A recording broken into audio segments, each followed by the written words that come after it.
அன்பிற்குரிய சகோதரர்களே, இந்த நிகழ்ச்சி குவைத்திலே வாழ்கின்ற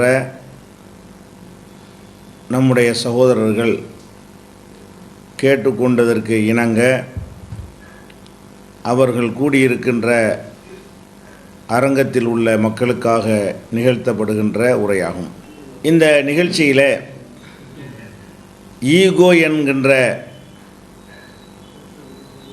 ஒரு கெட்ட குணத்தின் காரணமாக மக்கள் மத்தியில் ஏற்படுகின்ற ஏராளமான தீமைகளை கருத்திலே கொண்டு இந்த ஈகோவிலிருந்து, ஈகோ என்கிற அகங்காரம், தன்னை பற்றி பெருமிதமாக நினைத்து கொள்வது, மற்றவர்களை இழிவாக கருதுவது, இந்த தன்மையினால் என்னென்ன பாதிப்புகள் எல்லாம் ஏற்படுகின்றன, இந்த பாதிப்புகள் ஏற்படாமல் நம்மை எப்படி தற்காத்து கொள்வது என்பதை தெளிவுபடுத்துவதற்காக ஈகோவும் அதனால் ஏற்படும் விபரீதங்களும் என்கிற தலைப்பு இங்கே தரப்பட்டிருக்கிறது. பொதுவாக மனிதர்களை நாம் எடுத்துக்கொண்டால் எல்லா மனிதர்களும் எல்லா விதத்திலும் சமமானவர்களாக இல்லை என்பதை நாம் பார்க்கிறோம்.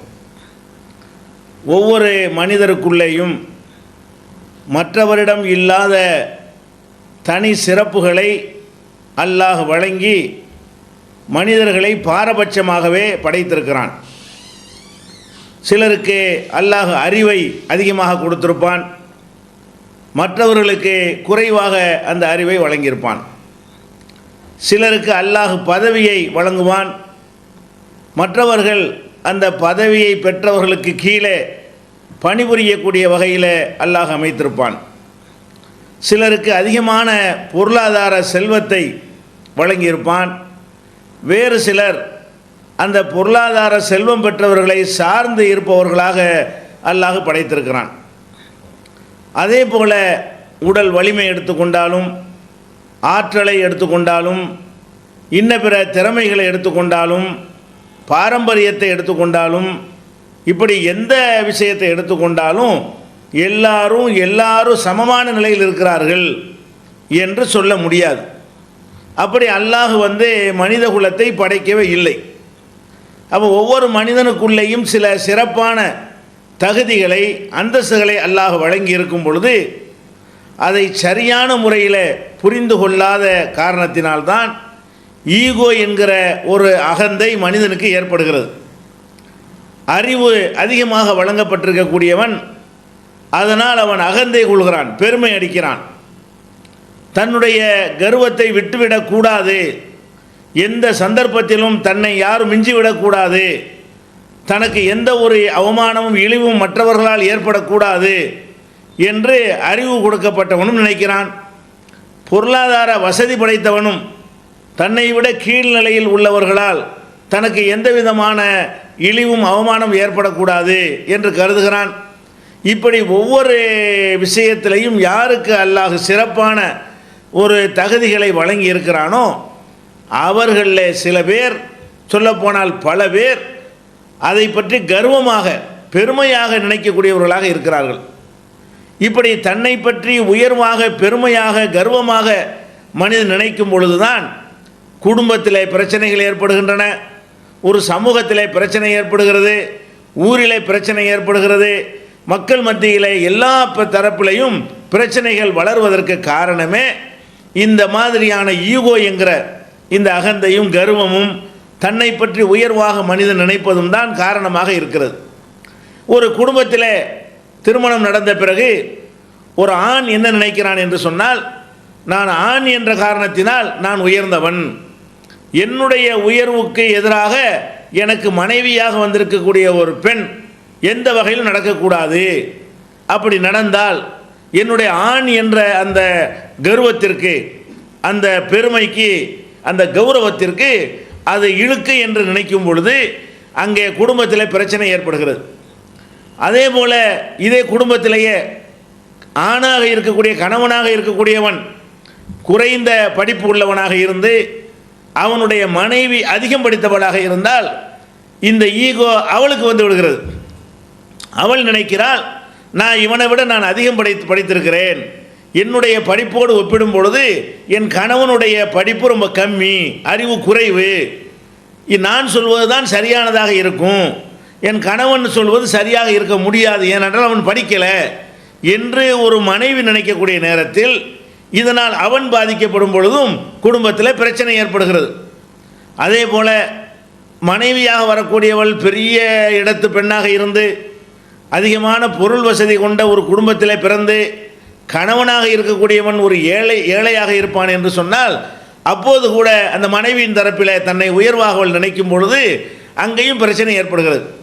பெரும்பாலான விவாகரத்துகள் ஏற்படுவதற்கு காரணமே இந்த ஈகோ என்கிற கர்வம் தான். இவனிடத்தில் இருந்தாலும் சரி அவரிடத்தில் இருந்தாலும் சரி அது குடும்ப வாழ்க்கையை நாசமாக்கி விடுவதை நம்ம பார்க்கிறோம். அதே போல் ஒரு நிர்வாகத்தில் கூட்டாக ஒரு பணி செய்யக்கூடிய நேரத்தில் ஒருவரை விட மற்றவருக்கு ஒரு சிறப்பு இருக்குமேயானால் அவர் தன்னை பற்றி இதுபோல் நினைக்கும் பொழுது, கர்வமாக நினைக்கும் பொழுது, அகந்தை கொள்ளும் பொழுது அப்போ என்ன ஆகுது, மற்றவர்களுக்கு மத்தியில் பிரச்சனை ஏற்பட்டு இதன் காரணமாகவே அந்த இயக்கம் துண்டு துண்டாக சிதறி உடைந்து சின்ன பின்னமாக போவதையெல்லாம் பார்க்கிறோம். இப்படி எந்த பிரச்சனை எடுத்துக்கொண்டாலும் சரி அதிகமான பிளவுகள் ஏற்படுவதற்கு, மனஸ்தாபங்கள் ஏற்படுவதற்கு காரணம் என்னவென்று சொன்னால் இந்த தனியாக சில சிறப்புகளை பெற்றிருக்கக்கூடியவர்கள் அதை வைத்து பெருமை அடிக்கும் பொழுதுதான் இதெல்லாம் ஏற்படுகிறது. அப்படியானால் இதை எப்படி நம்ம எடுத்துக்கொள்வது? அல்லாஹ் எல்லாரையும் சமமாக படைக்கவில்லை என்பது உண்மை. ஒருவருக்கு அல்லாஹ் அறிவு கொடுத்திருக்கும் பொழுது எனக்கு அறிவு இருக்கிறது என்கிற வகையில் அவர் நடந்து கொள்வது கர்வத்தில் சேருமா என்றால் சேராது. ஒருவருக்கு அல்லாஹ் அழகை கொடுத்திருக்கும் பொழுது அந்த அழகை வெளிப்படுத்தும் வகையில் அவர் நடந்து கொள்வாரே ஆனால் அது கர்வமாகுமா? அது ஈகோவில் சேருமா? அது ஈகோவில் வராது. ஒருவர் அழகான முறையில் ஆடை அணிகிறார், மற்றவர்களை விட வசதி இருக்கிற காரணத்தினால் அந்த வசதியை வெளிப்படுத்துகிற வகையில் அவருடைய கார் உயர்வானதாக இருக்கிறது, அவர் குடியிருக்கிற வீடு உயர்வானதாக இருக்கிறது, அவர் வைத்திருக்கிற செல்போன் உயர்வானதாக இருக்கிறது, அவர் அணிந்திருக்கிற சட்டை உயர்வானதாக இருக்கிறது, இப்படி அவருக்கு மற்றவர்களை விட கொஞ்சம் சிறந்த பொருள்கள் இருக்கும் பொழுது அவற்றை அவர் வெளிப்படுத்தி காட்டுவது ஈகோவில் வருமா? வராது. அப்போ ஒரு மனிதனுக்கு அல்லாஹ் சில சிறப்புகளை கொடுத்திருக்கிறான் என்று சொன்னால் அந்த சிறப்பை உணர்ந்து அதற்கேற்ப ஒருவர் நடந்து கொள்வது ஒரு காலத்தில் பிரச்சனை உண்டாக்காது. அல்லாஹ் கூட குர்ஆனில் அதை சொல்லி காட்டுகிறான். வலா தமன்னவ் மா ஃபல்லல்லாஹு பிஹி பாலக்கும் அலா பாலின், உங்களில் சிலரை விட வேறு சிலருக்கு அல்லாஹ் சிறப்பை வழங்கி இருக்கிறான், அதை பார்த்து நீங்கள் யாரும் பொறாமப்படாதீர்கள். அப்போ சிலரை விட சிலருக்கு சிறப்பை அல்லாஹ் வழங்கி இருப்பதாக சொல்லும் பொழுது அதற்கேற்ப அவன் நடந்து கொள்வது மார்க்கத்தில் தடுக்கப்பட்டதும் கிடையாது. அதனால் எந்த விதமான ஒரு விவகாரம் வரவும் செய்யாது. ஒரு கல்விக்கூடம் இருக்கிறது, அங்கே பாடம் நடத்துகிற ஆசிரியர் இந்த மாணவர்களை விட எனக்கு தெரியும், விஷயம் தெரிஞ்சவன் என்று நினைப்பது தப்பா? அவர் விஷயம் தெரிஞ்சிருக்கிற காரணத்தினால தான் அவர் ஆசிரியராக போட்டிருக்கிறார்கள். மாணவர்கள் இவரை விட விஷயம் தெரியாத காரணத்தினால்தான் அவர்கள் படிக்க வந்திருக்கிறார்கள். அப்போ ஒரு பள்ளிக்கூடத்தில் ஒரு கல்லூரியில் ஆசிரியராக இருக்கக்கூடிய ஒருத்தர் தனக்கு அறிவு இருக்கிறது என்று அவர் நினைப்பதும், நம்முடைய அறிவை மற்றவர்களுக்கு சொல்லிக் கொடுப்போம் என்று நினைப்பதும் அது ஈகோவில் வருமா? அப்படி நடந்து கொள்வதனால் எங்கேயாவது பிரச்சனை வந்திருக்குதா? ஆசிரியர் மாணவர்களுக்கு மத்தியில் இந்த மாதிரி பிரச்சனை பார்த்துருக்கிறோமா? இல்லை. அப்போ அல்லாஹ் எல்லோரையும் சமமாக படைக்கலை என்பது உண்மை. சிலருக்கு சில தகுதிகளை அதிகமாக அல்லாஹ் தந்திருக்கிறான், அதுவும் உண்மை. அப்படி தந்திருக்கிற தகுதிகளுக்கு ஏற்ப ஒருவர் தன்னை காட்டிக்கொள்வது அதுவும் உண்மை. காட்டிக்கொள்ள அனுமதி இருக்குதா என்றால் அனுமதி இருக்கிற, அதுவும் உண்மை. நபிகள் நாயகம் ஸல்லல்லாஹு அலைஹி வஸல்லம் அவர்கள் சொன்னார்கள், அல்லாஹ் பெருமை யாருடைய உள்ளத்திலே கடுகளவு பெருமை இருக்கிறதோ அவன் சொர்க்கம் நுழைய மாட்டான். கடுகளவு ஈகோ, ஆணவம், கர்வம், தான் என்ற மமதை, திமுரு யாருடைய கல்பில் இருக்கிறதோ அவர் சொர்க்கம் செல்ல மாட்டார் என்று நபிகள் நாயகம் ஸல்லல்லாஹு அலைஹி வஸல்லம் சொன்னார்கள். அப்போது ஒருவர் கேட்குறாரு, அல்லாஹ்வுடைய தூதரே, ஒரு மனிதர் தன்னுடைய உடை அழகாக இருக்க வேண்டும் என்று விரும்புகிறார், தன்னுடைய அணிந்திருக்கிற செருப்பு அழகாக இருக்க வேண்டும் என்று ஆசைப்படுகிறார், இதுவும் கூடாதா அப்படின்னு கேட்குறார். பெருமை, கர்வம் யாருடைய உள்ளத்தில் இருக்கிறதோ அவர் சொர்க்கம் சொல்ல மாட்டார்னு நபிகள் நாயகம் ஸல்லல்லாஹு அலைஹி வஸல்லம் சொன்ன உடனே அவர் என்ன நினைத்து கேட்குறாரு, அப்போ எல்லாரும் கிழிஞ்ச சட்டை போட்டிருந்தா நம்மளும் அந்த மாதிரி சட்டை தான் போடணும், எல்லாரும் சாதாரண ஒரு செருப்பு போட்டிருந்தா நம்மளும் அந்த மாதிரி தான் போடணும், நம்ம கொஞ்சம் உயர்வான ஒரு பொருளை பயன்படுத்தணுமே ஆனால் அது பெருமையில் சேர்ந்து விடும் என்று இவராக நினைத்து கொண்டு கேட்கிறார்.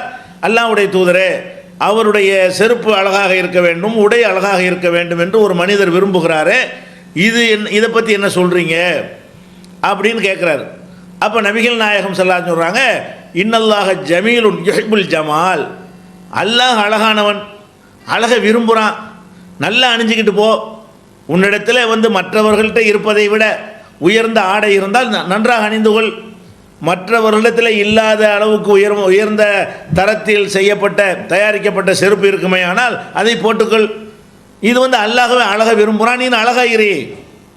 அப்போ மற்றவங்களை விட ஒருத்தர் உயர்ந்த ஒரு சட்டையை போடுறான்னு வைங்க, இது ஈகோ கிடையாது, இது கர்வம் கிடையாது. ஒருத்தன் குடிசையில் இருக்கிறாங்கிறதுனால நானும் என் வீட்டை இடித்து குடிசைக்கு போக வேண்டிய அவசியம் கிடையாது. குடிசையை கொடுத்தவன் குடிசையில் இருக்கட்டும், பங்களாவை அல்லாஹ் கொடுத்திருந்தால் பங்களாவில் இருக்கட்டும், பெரிய அரண்மனையை அல்லாஹ் கொடுத்திருப்பானே ஆனால் அந்த அரண்மனையில் இருக்கட்டும். இதுகளெல்லாம் மனிதன் கர்வத்தை காட்டக்கூடிய தன்மையில் அடங்காது. ஏன்னா நபிகள் நாயகம் ஸல்லல்லாஹு அலைஹி வஸல்லம் அவர்கள் தெளிவாக இதை சொல்கிறாங்க. சொல்லிட்டு அந்த கர்வண்டா ஈகோண்டா என்னென்னு விளக்குறான், அதான் மேட்ரு. அதாவது பணம் உள்ளவன் தனக்கு பணம் இருக்குன்னு விளங்காமல் இருப்பானா? என்கிட்ட நான் பெரிய கோடீஸ்வரன் வச்சுக்கிறேங்களேன், நான் கோடீஸ்வரனாக இருக்கிறேன் என்பது எனக்கு தெரியாமல் இருக்குமா? அப்போ எனக்கு தெரிஞ்சால் அது கர்வமா? கிடையாது. நான் ஒரு பெரிய பலசாலியாக இருக்கேன்னு வைங்க, மற்றவர்களை விட நான் பலசாலியாக இருக்கிறேன் என்று எனக்கு தெரியாமல் இப்படி இருக்கும், நான் தான் இருக்கிறேனே. அப்போ ஒவ்வொரு மனிதனும் அவனவனிடத்தில் என்ன சிறப்புகள் இருப்பதாக இருக்கிறதோ அதை கண்டிப்பாக அவன் விளங்கத்தான் செய்வான். எனவே அப்படி நினைக்கிறதே தப்பு என்று மார்க்கம் சொன்னால் அது சாத்தியப்படாது. பெரிய கோடீஸ்வரனாக இருக்கும்னு நான் பிச்சைக்காரன் இப்படி நினைப்பான், உள்ளதான் நினைப்பான். அவன் ஒரு பலசாலியாக இருக்கிறவன் நான் நோஞ்சாண்டு இப்படி நினைப்பான், அப்படி தானே அவன் நினைப்பான். கொஞ்சம் விவரம் தெரிஞ்ச ஒரு அறிவாளியாக இருக்கிறவன் நான் ஒரு வடிகட்டின முட்டால் நினைப்பானா? அப்போ ஒவ்வொரு மனிதனிடத்திலும் அல்லாஹ் எதை கொடுத்துருக்கிறானோ அது தன்னிடத்தில் இருப்பதாக அந்த மனிதன் நிச்சயமாக உணரத்தான் செய்வான், அப்படி நினைக்கத்தான் செய்வான், அப்படி கருதத்தான் செய்வான். அப்படி செய்வது ஈகோ கர்வம் என்று வராது, அவன்கிட்ட இருக்கிறத காட்டுறான், அது கர்வம் வராது. அப்போ நபிகள் நாயகம் ஸல்லல்லாஹு அலைஹி வஸல்லம் அவர்கள் அதே ஹதீஸிலேயே இந்த செருப்பு அழகாக இருப்பது, உடை அழகாக இருப்பது பற்றி கேட்குறாங்க இல்லையா?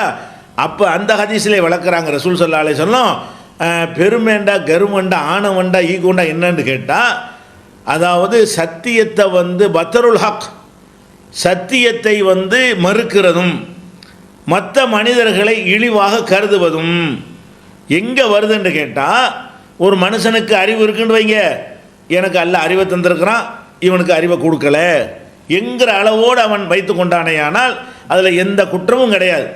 அப்படி வைத்து கொள்வதனால எந்த ப்ராப்ளமும் ஏற்படவும் செய்யாது. நம்ம என்னென்ன பிரச்சனைகளை சந்திக்கிறோம் அந்த மாதிரியான பிரச்சனைகள் வரவும் செய்யாது. எங்கே வரும் தெரியுமா? நான் ஒரு உயர்ந்தவன் என்று தன்னை நினைத்து கொள்ளும் பொழுது, என்னிடத்தில் இருக்கிற ஒரு தவறை ஒருவன் சுட்டி காட்டும் பொழுது அதை ஒப்புக்கொள்ள மறுக்கிறது இருக்கு பாருங்க, அதுதான் கர்வம். அதான் எங்கே வருதுன்னு கேட்டால், சத்தியத்தை இதுதான் சத்தியம் என்று சொல்லும் பொழுது தனக்கு இருக்கிற அந்த கர்வத்தின் காரணமாக அதெல்லாம் முடியாது என்ற நினைப்பு யார்கிட்ட இருக்கிறதோ என்று வெளிப்படையாக அவன் சொல்லுகிறானோ, அல்ல வெளிப்படையாக சொல்லாட்டாலும் உள்ளத்தில் எப்போ நினைக்கிறானோ அதுதான் ஈகோங்கிறது. எது ஈகோ? உண்மையை சத்தியத்தை மறுக்கிறது இருக்கு பாருங்க. அப்போ சத்தியம் ஹக்கு ஒரு இடத்துல வந்து விடுமை. ஆனால் ஒரு பெரிய பண்டிதர், உரிய உலகமாக அறிவாளி, ஒரு சாதாரண ஒரு கையெழுத்து போட தெரியாத ஒருவனிடமிருந்து ஒரு உண்மை வரும் பொழுது நீ சொல்ற உண்மைதான் என்று அவர் ஏற்றுக்கொண்டாரையானால் அப்போ கர்வம் வராது. நான் யார் நீ யார், எனக்கு நீ சொல்லுவியா, நீ சொல்லி நான் கேட்கணுமா? இப்படி நினைத்தாருன்னு இவன்கிட்ட ஒரு விஷயத்தில் சத்தியம் இல்லை, படிக்காத ஒருத்தன்ட்ட இந்த சத்தியம் இருக்கிறது, அவன் அந்த சத்தியத்தை இவனுக்கு சுட்டி காட்டுகிறான். அப்போ இவன் என்ன நினைக்கணும், என்ன செய்ய வேண்டும் என்றால், கரெக்ட், நீ சொன்ன கரெக்டு தான் என்று ஹக்குக்கு சத்தியத்திற்கு அடிபணிந்து விட்டால் அது கர்வம் இல்லை. சத்தியத்தை மறுத்தால் அது கர்வம்.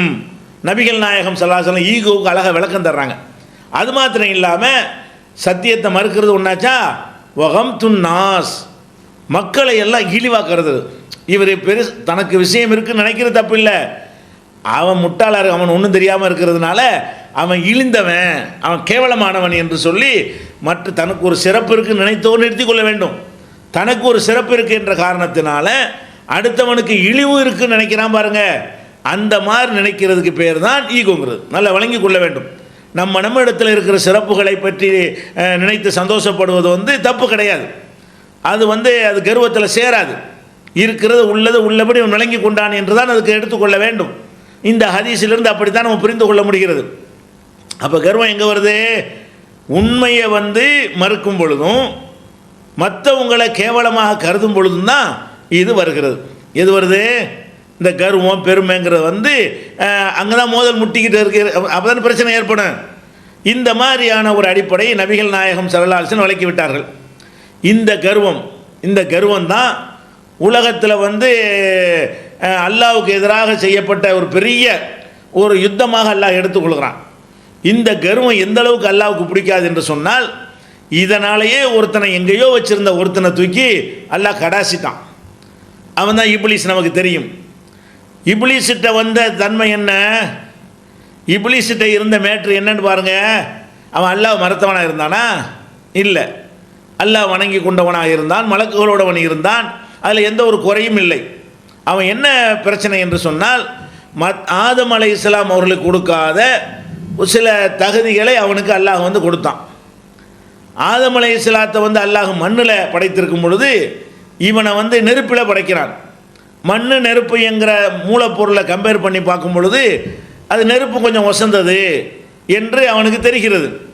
அப்போ இந்த மாதிரியான ஒரு நேரத்தில் இவனுக்கு பின்னால் இவர் சீனியர் ஆகிட்டார்.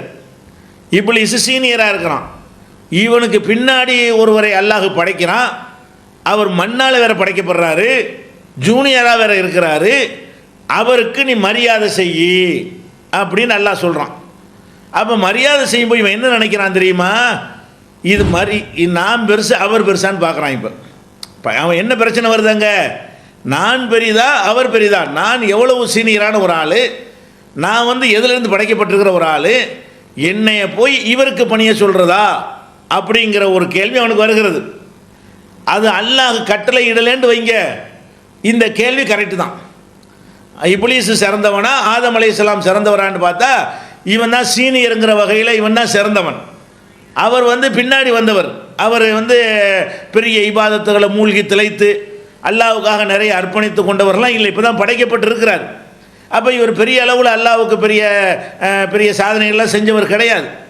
அந்த வகையில் பார்க்கும் பொழுது இவன் சொன்ன அந்த விஷயம் கரெக்டாக இருக்கிறது. என்ன கரெக்டாக இருக்குது?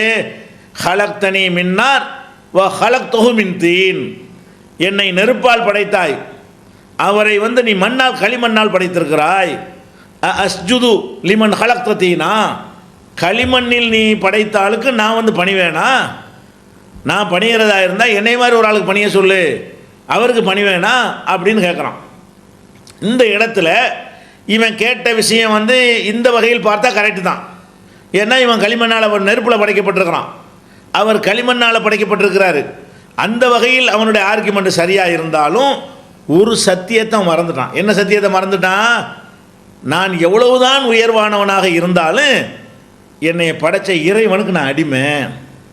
இவர் எவ்வளவுதான் எனக்கு சீனியராக ஜூனியராக இருந்தாலும் இறைவனுக்கு இவரும் அடிமை. நாங்கள் ரெண்டு பேருமே இறைவன் உத்தரவு போட்டு விட்டால் அது கட்டுப்படணும். இங்கே ஆதம அவர் பார்த்துருக்கக்கூடாது.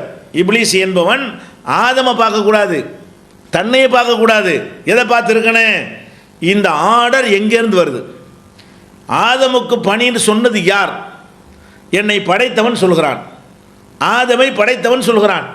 இங்கே ஆதமுக்கு இவன் பணிந்திருந்தால் அது ஆதமுக்கு செய்கிற மரியாதையாக இருக்காது, படைத்த இறைவனுக்கு செய்கிற கட்டளை. இது ஹக்கு என்பது எந்த சத்தியத்தை வழங்கலை. இது சொல்கிறான், அல்லாஹ் சொல்கிறான். சரி, அல்லாஹ் சொன்ன பிறகு மீற முடியுமா? அவனை ஏற்று நம்ம நிற்க முடியுமா? அவன் ஒரு ஆர்டர் பண்ணான்னா அது கேட்குறதோ நமக்கு வேறு என்ன வழி இருக்கிறது? நம்மளை படைத்து கொண்டோம், நம்மளா உண்டாகிட்டோம், தானாக உண்டானோம். இந்த விஷயங்கள்லாம் தெரிந்திருந்த அந்த இப்லீஸ் என்ன செய்கிறான்? அப்போ நான் பணிய மாட்டேன் என்று மறுத்துடுறான். மறுத்தது காரணம் என்ன? அவன் ஆதமோட தன்னை கம்பேர் பண்ணானே தவிர இதை சொல்கிறவனோட கம்பேர் பண்ணல. நான் எஜமான் சொல்கிறேன், நான் அடிமை. எஜமான் உத்தரவு கேட்குறதுக்கு விட்டுட்டு நான் எப்படி ஏற்று பேசுறது? நான் எதுக்குறது ஆதமை இல்லை அல்லாவே அப்படின்னு அவனுக்கு விளங்கலை. அப்போ இது வந்து இந்த இதை தான் அல்லாஹ் சொல்கிறான், பொமா கூன்லக்கு அந்த தக்கப்பரஃபிஹா, இப்லீஸே இங்கே பெருமை அடிக்க உனக்கு தகுதி இல்லை போ. இதுதான் கர்வம். கர்வண்டா விளங்குதா? அவனுக்கு இருக்கிற சிறப்புகள் இருந்திருக்கலாம், அந்த சிறப்புகள் இருந்தால் கூட படைத்தவன் ஒரு ஆர்டர் பண்ணிவிட்டானே. ஆனால் இதை சொன்னவன் யாருன்னு பார்த்துருக்கணுமே தவிர யாருக்கு இறைவன் பணியை சொன்னான்னு பார்த்துருக்க கூடாது. அப்போ இந்த தன்மையைத்தான் அல்லாஹ் இதுக்காக வேண்டி தான் நெஞ்ச அவனை வெளியேற்றுறான். எவ்வளோ உயர்வான இடத்துல இருந்த இப்லீஸை உலகத்திலே அல்லாஹ்வுடைய எதிரி என்று சொல்வதாக இருந்தால் எதிரிகளில் முதலிடம் யாருக்கு? இப்லீஸுக்கு. அப்போ அல்லாஹ்வுக்கு பிடிக்காத ஒரு விஷயம் என்னவென்று சொன்னால், இந்த ஹக்கை சத்தியத்தை ஒருத்தன் மறுக்கிறான்னு வைங்க, சத்தியத்தை மறுத்துட்டான்னு சொன்னால் அது அல்லாஹ்வுக்கு ரொம்ப பிடிக்காத ஒரு விஷயம். இந்த கர்வத்தை ஆணவத்தை அல்லாஹ் வந்து விரும்ப மாட்டான். அதே மாதிரி பல வசனங்களையும் அல்லாஹ் சொல்லி காட்டுகிறான். லா யுஹிப்பு இன்னல்லாஹ லா யுஹிப்பு குல்ல முஹ்தாலின் ஃபஹூர். கர்வம் பிடித்து அகந்தை கொண்ட யாரையும் அல்லாஹ் வந்து விரும்ப மாட்டான். அல்லாஹ்வுக்கு பிடிக்காத ஆள்கள் யாருன்னு கேட்டால், தன்னை பற்றி இப்படி உயர்வாக நினைத்து அடுத்தவனை இழிவாக நினைத்து சத்தியத்தை ஏற்றுக்கொள்ள மறுக்கிறது, இவங்களை அல்லாஹ் விரும்ப மாட்டான். இப்படிங்கிற ஒரு போதனையை இஸ்லாம் நமக்கு சொல்லித் தருகிறது. அப்போ நம்ம என்ன விளங்கி கொள்ள வேண்டும் என்று சொன்னால், நம்மிடத்தில் எவ்வளவுதான் அறிவு இருந்தாலும், பொருளாதாரம் இருந்தாலும், பதவி இருந்தாலும், அந்தஸ்து இருந்தாலும், பெரிய பாரம்பரியம் இருந்தாலும், பிள்ளை குட்டிகள் இருந்தாலும், பெரிய மக்கள் செல்வாக்கு இருந்தாலும், எதெல்லாம் இருந்தாலும் அது அல்லாஹ் கொடுத்த நியாமத்து என்று அவனுக்கு நன்றி செலுத்தி கொண்டு அதில் ஒரு சந்தோஷம் அடையலாமே தவிர, அடைவதற்கு மார்க்கத்தில் உரிமை இருக்கிறது, அனுமதி இருக்கிறதே தவிர, நான் இப்படி இருக்கிறதுனால அடுத்தவன்லாம் இழிவு, அடுத்தவன்லாம் மட்டும் என்று நினைத்தால் அங்கே தான் பிரச்சனை. அதுதான் ஈகோ என்பது. அப்போ இந்த ஈகோ வராமல் தடுக்கிறது எப்படி தடுக்கிறது என்று கேட்டால், இதை ரெண்டு விதமாக நம்ம எடுத்துக்கொள்ளலாம். ஒன்று, அல்லாஹ் ஒருத்தனுக்கு ஒரு சிறப்பை கொடுத்துருக்கான்னு வைங்க. நீங்கள் உலகத்தில் எந்த மனிதனுக்காவது எல்லா சிறப்பும் கொடுத்து நீங்கள் பார்த்துருக்க முடியுமா? பணத்தில் இவர் தான் ஃபஸ்ட்டு, பதவியில் இவர் தான் ஃபஸ்ட்டு, அறிவில் இவர் தான் ஃபஸ்ட்டு, ஆற்றலில் இவர் தான் ஃபஸ்ட்டு, மக்கள் செல்வாக்கில் இவர் தான் ஃபஸ்ட்டு என்கிற மாதிரி அனைத்துமே உள்ள கொடுக்கப்பட்ட ஒருவரை நீங்கள் உலகத்தில் பார்க்க முடியுமா? பார்க்க முடியாது. அப்போ என்ன கொடுத்துருப்பான்னு கேட்டால், ஏதாவது ஒரு சில விஷயங்களை மற்றவர்களை விட ஒருத்தருக்கு அல்லாஹ் நினைஞ்சிருப்பான், அதிகமாக கொடுத்துருப்பான். அவர் நினைக்கணும், எனக்கு அல்லாஹ் அறிவை தந்திருக்கிறான், இந்த அறிவில் எனக்கு அல்லாஹ் கூட தந்திருக்கிறான் என்று நினைப்பதோடு, இன்னொன்னே அவர் நினைக்கணும், இந்த அறிவு இல்லாத எத்தனை விஷயத்தில் அவன் கூட இருக்கிறான், பொருளில் இவன் கூட இருக்கிறான், பண்புல இவன் கூட இருக்கிறான், அழகில் அவன் கூட இருக்கிறான், திறமையில் அவன் கூட இருக்கிறான், ஆரோக்கியமான ஒரு வாழ்க்கையில் அவன் கூடுதலாக இருக்கிறான். எனக்கு ஒரு விஷயத்தை அல்லாஹ் கூட தந்திருக்கிற மாதிரி எல்லாருக்கும் ஒவ்வொரு விஷயத்தை அல்லாஹ் கூடுதலாக தந்திருக்கிறான். அப்போ எனக்கு எல்லா வகையும் எனக்கு தந்திருந்தால் தான் எனக்கு கர்வம் வரலாம், அடுத்தவனை இழிவாக நினைக்கலாம். அட, நீ ஒரு விஷயத்தில் உனக்கு சிறப்பு இருக்குன்னா மற்றவனுக்கெல்லாம் ஒரு சிறப்புமே எல்லாம் கொடுக்கலையா? மற்றவனுக்கெல்லாம் எந்த விதமான தகுதியுமே எல்லாம் கொடுக்கலையா? ஒரு ஏழை பிச்சைக்காரனாக இருந்தால் கூட நோய் நொடி இல்லாமல் இருந்தாண்டா அது அவனுக்கு பெரிய சிறப்பு தானே, அது அவனுக்குள்ள ஒரு கண்ணியம் தானே. அப்போ எத்தனையோ கோடீஸ்வரனுக்கு வந்து பணத்தை எல்லாம் கொடுத்து விட்டு நோயை கொடுக்குறான், பிச்சைக்காரனுக்கு அந்த நோய் இல்லாமல் ஆக்கி வச்சுருக்கிறான். அப்போ அது அவனுக்குரிய கிஃப்டாக அதை எல்லாம் கொடுத்தானே வச்சுருக்கிறான். அப்போ நம்ம என்ன நினைக்கணும், நம்மிடத்தில் எந்த விதமான சிறப்புகளை நம்ம கண்டாலும் அதை ஒத்துக்கொண்டு அதில் சந்தோஷப்பட்டு அதுக்கு அல்லாஹ்வுக்கு நன்றி செலுத்துவதோடு இதையும் சேர்த்துக்கிறணும். எதை சேர்க்கணும்? எனக்கு இந்த அறிவை தந்திருப்பது போல, எனக்கு பணத்தை தந்திருப்பது போல, எனக்கு பதவியை தந்திருப்பது போல, எனக்கு செல்வாக்கை தந்திருப்பது போல, எனக்கு அழகை தந்திருப்பது போல, எனக்கு சந்தோஷமான வாழ்க்கையை தந்திருப்பது போல ஒவ்வொருத்தனுக்கு ஒவ்வொன்றை அல்லாஹ் கொடுத்துருப்பான். அவன் அந்த வகையில் அவன் வசந்தவன், இந்த வகையில் அவன் வசந்தவன். அவனோட கம்பேர் பண்ணால் நான் கீழே போயிடுறேன். எத்தனையோ பணக்காரன் இருக்கிறான், பெரிய பெரிய கோடீஸ்வரன் இருக்கிறான், எத்தனை அறிவாளி இருக்கிறான். இந்த அறிவாளின்னு சொல்லக்கூடியவர்களை நீங்கள் பார்த்தீர்களே ஆனால் செல்வந்தர்களுக்கு முன்னாடி ஹீன் பல்ல கட்டிகிட்டு இருப்பான். அவன் என்ன, உனக்கு என்ன கர்வத்துக்கு என்ன இருக்குது? உன்ட்ட கூட அறிவை கொடுத்துருந்தும் கூட உனக்கு பணம் தேவைன்னு சொன்ன பணக்காரனுக்கு முன்னாடி கை கட்டி நிற்கிறியா இல்லையா? புகழ்ந்து மன்னர்களை புகழ்ந்து பாடுறவன அறிவாளியாக தான் இருந்திருக்கிறான். ராஜாக்களுக்கு முன்னாடி புகழ்ந்து பாடி என்ன செய்கிறான்? பணத்தை வாங்கிட்டு போகிற. அப்போ என்ன திமிரு உனக்கு? உங்ககிட்ட பணம் இருக்குன்னு ஆட்டம் போடுற, பணக்காரனுக்கு முன்னாடி கை கட்டி நிற்கிறியா இல்லையா? அப்போ ஒவ்வொரு மனிதனுமே என்ன செய்யுது, என்ன விளங்கி கொள்ளணும், நமக்கு அல்லாஹ் தந்திருக்கிறது ஏதோ ஒன்றோ இரண்டோ பத்தோ சிறப்புகளை தந்திருக்கிறான், எல்லாத்திலும் தரவில்லை. எனக்கு தராத பல சிறப்புகள் இன்னும் பலருக்கு அல்லாஹ் கொடுத்துருக்கிறான். எனக்கு என்னென்ன மைனஸுகள் இருப்பதாக நினைக்கிறேனோ அதை ஒரு பட்டியல் போடணும். ஒவ்வொரு மனிதன் என்ன செய்யணும், பணக்காரனாக இருக்கானா அவன் பட்டியல் போடணும். சரி, பணம் எனக்கு இருக்கிறது, என்கிட்ட என்னென்ன இல்லை, புள்ளை இல்லை எழுது, புள்ள உள்ள உன்னை விட வசந்தவன் தானே. பொண்டாட்டி இல்லை எழுது, பொண்டாட்டி உள்ள வசந்தவன் தானே. பொண்டாட்டி இருந்தும் எனக்கு நல்ல பொண்டாட்டியாக இல்லை, அவன் நல்ல மனைவியோடு இருக்கிறான், அவன் வசந்தவன் தானே. அப்படின்னு ஒவ்வொரு மனிதனும் தனக்கு இருக்கிறதுக்கு பட்டியல் போட்டு சந்தோஷப்படுற மாதிரி இல்லாத பட்டியல் போட்டால் அது ஜாஸ்தியாக இருக்கும். இருக்கிறத விட எதில் உயர்ந்தவர் நிற்கிறாரோ அதை விட அது அதிகமாக இருக்கும். அதை நினச்சி பார்த்துட்டான்னு சொன்னால் பெருமை வராது, கர்வம் வராது. என்னிடத்தில் இது இருக்கிறது, அவன்கிட்ட அது இருக்கிறது. என்னிடத்தில் பணம் இருக்கிறது, அவன்கிட்ட பொருள் இருக்கிறது, பணத்தை கொடுத்து நான் பொருளை வாங்குறேன் அப்படின்னு. அப்படி ஒரு வியாபாரி இருக்கான், அந்த வியாபாரிட்ட நிறைய சரக்குகள் வச்சுருக்கிறான். ஒரு கஸ்டமர் வர்றான், அவன் வந்து அந்த பொருளை வாங்கிட்டு போகிறான். அப்போ என்ன செய்யணும், நான் பெரிய திமிரா நினைக்க முடியுமா? என்கிட்ட பொருள் இருக்கிறது, ஆனால் இவனை மாதிரி 10 பேர் வந்தால் தான் நான் வாழ முடியும். எனக்கு 1 கோடி ரூபாய்க்கு நான் கடையில் சரக்கு வச்சுருக்கிறேன்னு சொல்ல முடியுமா? சரக்கு வச்சு நாக்கு வலிக்க முடியுமா? அப்போ என்னிடத்தில் எவ்வளவு சரக்கு இருந்தாலும் இந்த சரக்குகளை 5 ரூபா 10 ரூபா 100 ரூபா 1000 ரூபா கொண்டு வந்து வாங்குறானே, அவன் வாங்கினா தான் நான் வாழ முடியும். அப்போ என்னை விட அந்த வகையில் வசந்து நிற்கிறான். இப்படி நினைக்கிறமா இல்லையா? இப்படி தானே அல்லாஹ் வந்து ஒவ்வொருத்தனும் அடுத்தவனை சார்ந்து நிற்கக்கூடிய வகையில் படைத்திருக்கிறான். இப்படி நினைத்து பார்க்கும் பொழுது என்ன வராது, கர்வம் வராது. தனக்குரிய சிறப்பை ஒத்துக்கொள்ளக்கூடிய தன்மையும் இருக்கும். அதே நேரத்தில் இதை காரணம் காட்டி அடுத்தவனை மட்டப்படுத்துவது, அடுத்தவனை இழிவு செய்கிற வகையில் நடந்து கொள்வதையும் இது தடுத்து நிறுத்தும். அப்போ எல்லாரும் புரிந்து கொள்ள வேண்டும், எந்த ஒரு ஈகோ பிடிச்ச கர்வம் பிடிச்ச மனிதனாக இருந்தாலும் அவன் சுய பரிசோதனை செய்து பார்க்க வேண்டும். என்ன பார்க்க வேண்டும், என்னிடத்தில் என்ன எல்லாம் இருக்கிறதா, எல்லாத்திலையும் நான் முழு நிறைவு அடைந்தவனா? அறிவில் ஒரு நிறைவடைந்திருப்பேன், பணத்தில் நிறைவடைந்திருப்பேன், ஏதோ ஒரு விஷயத்தில் நிறைவடைந்திருப்பேன், மீதி உள்ள 90 விஷயங்களில் எனக்கு நிறைவு இருக்கிறதா? என்னை விட அடுத்தவர்களுக்கு நிறைவாக இருக்கிறார்களே. இப்படி நினைப்பது வந்து இந்த ஈகோவை என்ன செய்யும், ஒழிக்கும். ஈகோவை இல்லாமல் ஆக்கிரும், கர்வம் இல்லாமல் ஆக்கிரும். ரெண்டாவது, அனைத்தும் என் தரப்படலைங்கிற ஒரு விஷயம். சரி, எது தரப்பட்டிருக்கிறதோ அதில் கூட 100% சொல்ல முடியுமா உனக்கு? கணக்கு புளியும்ப, கணக்கில் புளி ஒரு ஆள். சரி, கணக்கில் புளின்னா என்ன அர்த்தம், எந்த கணக்காக இருந்தாலும் போட்டுருவான்னு அதுக்கு அந்த தகுதி எல்லாம் கொடுத்துருக்குறான். அதே நேரத்தில் இந்த கணக்கு புளியும் ஒரு நாளைக்கு மிஸ்டேக் விடுவார்.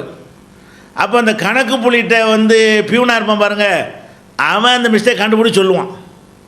பெரிய ஆசிரியராக இருப்பார், எழுத்து பிழையை விட்டுருவார், ப்ரூஃப் ரீடர் வந்து திருத்துவார். பெரிய ப்ரொஃபஸராக இருப்பார், பெரிய அறிஞராக இருப்பார், அவர் நிறைய காணகு போல் காவனை போட்டு விட்ருவார். ஐயா கால் போட்டிருக்கே அடியான்னு சொல்லுவான். யார்? அவருக்கு கீழே படிச்சிருக்கிற ஒருத்தன் அந்த ப்ரூஃபை திருத்துவான். அப்போ என்ன நினைக்கணும், அந்த 1-2 விஷயத்தை அல்லாஹ் கொடுத்துருந்தாலும் அதுவும் ஒரு 90% அந்த அளவு அப்படி கொடுத்துருப்பானே தவிர 100 கொடுத்துருப்பானல்ல. யாருக்கு எதை கொடுத்தாலும், செல்வத்தை கொடுத்தாலும் 100%, அறிவு 100%, அழகு 100%, எல்லாம் அழகாக இருக்குமா வழக்க மாட்டையாக இருக்கும். அதுக்கு என்ன செய்கிறீங்க, எவ்வளோ செக்கச்சிவன் தக்காளி பழமாக இருக்குது, பள்ளி நீட்டிகிட்டு இருக்கும். அப்போ எல்லாம் கலந்தானே இருக்கிறது. அப்போ ஒரு மனிதனுக்கு வந்து அல்லாஹ் அனைத்தையும் கொடுக்கலன்னு நினைத்தாலும் ஈகோ வராது. சரி, கொடுத்துருக்குற அந்த ஒன்றுலையாவது 100 மார்க் ஒன்று போட முடியுமா?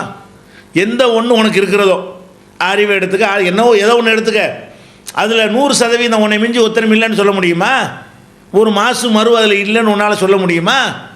இப்படியாக ஒரு மனிதன் தன்னை எடை போடணும். எப்படி பண்ணணும், அனைத்து பாக்கியங்களும் ஒருவனுக்கு கிடையாது, கொடுத்திருக்கிற பாக்கியங்களும் 100% 100% கொடுக்கப்பட்டிருக்கிறதா அப்படி நினைத்து பார்ப்பானேயானால் அவனுக்கு கர்வம் வருமா, திமிரு வருமா, ஈகோ வருமா? இப்போ நபிகள் நாயகம் ஸல்லல்லாஹு அலைஹி வஸல்லம் அவங்களுடைய வாழ்க்கையில் பாருங்கள், நமக்கு எல்லாத்துக்கும் அவங்க தான் ஒரு முன்மாதிரி. அப்போ நபிகள் நாயகம் ஸல்லல்லாஹு அலைஹி வஸல்லம் அவங்கள்ட்ட ஒரு ஒட்டகம் இருந்தது. அந்த ஒட்டகத்தை வந்து வேறு எந்த ஒட்டகமும் மிஞ்ச முடியாது, பந்தயத்தில் என்ன செய்ய முடியாது, மிஞ்ச முடியாது. அந்த மாதிரி மிஞ்சிற ஒரு ஒட்டகத்தை ஒரு கிராமவாசி வந்து அவர் அந்த ரசூலுல்லாஹ்வுடைய ஒட்டகத்தை மிஞ்சிடுறார். பந்தயத்தில் முந்திடுறாரு. இப்போ மற்றவங்களுக்கெல்லாம் பயங்கரமாக துடிக்கிறாங்க நபி தோழர்கள்லாம். என்னடா இது ரசூலுல்லாவுடைய ஒட்டகம் தான் ஃபஸ்ட்டு நினச்சிக்கிட்டு இருக்கிறோம், இந்த அளவு கிராமத்துலேருந்து வந்து ஒட்டகத்தை கொண்டு வந்து ரசூலுல்லாவுடைய ஒட்டகத்தை ஜெயிச்சு விட்டாரே அப்படின்னு. அப்போ நபிகள் நாயகம் ஸல்லல்லாஹு அலைஹி வஸல்லம் என்ன செய்கிறாங்க, அப்போ சொல்கிறாங்க, எந்த ஒரு பொருள் உயர்ந்தாலும் அதை வந்து தாழ்த்துவது அல்லாஹ்வுடைய வேலை. இதுதான் வசதி நினச்சிட்டு இருப்பீங்கல்ல, மண்டையில் தட்டுறது அல்லாஹ்வுடைய வேலை. அதுக்காக எல்லாம் செஞ்சுருக்கிறான். ஏன் ஒட்டகம்தான் சிறந்தன்னு அடித்து சொல்ல முடியாது, இது வரைக்கும் ஃபஸ்ட்டில் வந்துச்சு அவ்வளவுதான், இப்போ அதை இன்னொன்று முந்திருச்சுன்னு சொன்னால் அப்படி தான் எல்லாம் செய்வான் என்று நபிகள் எவ்வளோ சாதாரணமாக எடுத்துக்கிறாங்க பார்த்தீங்களா. கோழி சண்டை விடுவாங்க கிராமத்தில், சேவல் சண்டை விடுவாங்க. சேவல் சண்டையில் ஒருத்தனுடைய சேவை தோற்று போயிருங்கிறதுக்காக வேண்டி பெரிய கலவரமே ஏற்பட்டு போயிடும். ரெண்டு தரப்பு மோதிக்கிட்டு அருவா கத்தி வச்சு என்ன செய்வாங்க, அதை வந்து வெட்டிட்டு சாவுவாங்க. அப்போ ஒரு கோழி, அவனுடைய மாடு, அவனுடைய நாய், அவன் வளர்க்கிற பிராணிகள் தோற்று போனால் கூட அவனால் ஜீர்ணிக்க முடியலை. ஏன், இதை விட யார் மிஞ்ச முடியாதுன்னு திமிரா நினைக்கிறான். அப்போ வந்து உண்மைக்கு மாற்றமாக நினைக்கிறான். ஹக்கு என்ன, எதுவும் இறங்கும், ஏறின எதுவும் இறங்கும், இறங்கின எதுவும் ஏறும், இதுதான் ஹக்கு, இதுதான் உண்மை. இந்த ஒரு சத்தியத்தை புரிந்து கொள்ளாமல் என்ன செய்கிறான்னு கேட்டால், நம்ம வந்து உசந்தவன், நம்ம தான் எல்லாரையும் விட சிறந்தவன் என்று என்ன செய்கிறான் மனிதன் நினைக்கிறான். அப்போ இந்த மாதிரியான ஒரு தன்மை வராமல் என்ன செய்யணும் பார்த்து கொள்வதற்கு நபிகள் நாயகம் வழிகாட்டியர் எப்படி எடுத்துக்கிட்டாங்க பார்த்தீங்களா. சக்கரவர்த்தியாக இருக்கிறாங்க, அல்லாஹ்வுடைய தூதராக இருக்கிறாங்க, அந்த சமுதாயத்தில் அவங்க தான் அதிகமான மதிப்பு மிக்கவர்களாக இருக்கிறாங்க. அவ்வளோ மரியாதைக்குரிய ரசூல் ஸல்லல்லாஹு அலைஹி வஸல்லம் அவங்களுடைய ஒரு ஒட்டகம் வந்து அதான் ஃபஸ்ட்டுன்னு நினைக்கப்படுற ஒரு ஒட்டகம் ரெண்டாவதாக வந்துருச்சுன்னு சொன்னால் அவங்களும் என்ன செய்கிறாங்க, அது சந்தோஷமாக எடுத்து காட்டுறாங்க. ஆமாம், மேலே போனால் இறங்கித்தான் ஆகணும், இது ஏன் ஒட்டகமாக இருந்தால் என்ன, இதுதான் உயர்ந்துன்னு நினைக்கலாம், என் ஒட்டகம் ஃபஸ்ட்டுன்னு நினைக்கலாம், இது வரைக்கும் நினைக்கலாம், தோற்று போகாமல் இருக்கிற வரைக்கும் நினைக்கலாம். எப்போ தோற்று போகிற நிலைமை வந்துருச்சோ அப்போ நம்முடைய கடமை என்ன, சரி இதைத்தான் எல்லாம் ஏற்படுத்தியிருக்கிறான், இதுதான் உண்மை என்று ஒத்துக்கொண்டு அந்த ஜெயிச்சவனுக்குரிய மரியாதையை கொடுக்க வேண்டும், அந்த உண்மையை ஒத்துக்கொள்ள வேண்டும், அதற்கு தலை வணங்க வேண்டும். இந்த மாதிரியான ஒரு எவ்வளோ சாதாரணமாக இதை நபிகள் நாயகம் ஸல்லல்லாஹு அலைஹி வஸல்லம் எடுத்துக்கொள்கிறாங்க. இந்த தன்மை நமக்கு வர வேண்டும். இது வந்தால் ஒரு பிரச்சனை வருமா? அதே மாதிரி நபிகள் நாயகம் ஸல்லல்லாஹு அலைஹி வஸல்லம் அவங்க வந்து போய் கொண்டிருக்கிறார்கள் ஒரு அடக்கஸ்தலம். அந்த அடக்கஸ்தலத்துக்கிட்ட இருந்து ஒரு பெண்மணி அழுது கொண்டிருக்கிறார். அதாவது இறந்தவொன்னே அழுவலாம், அனுமதி இருக்கிறது. ஒரு 3 நாளைக்கு அழுவலாம், மார்க்கத்தில் ஒப்பாரி வைக்காமல் அழுவலாம், அழுவதற்கு மார்க்கத்தில் அனுமதி இருக்கிறது.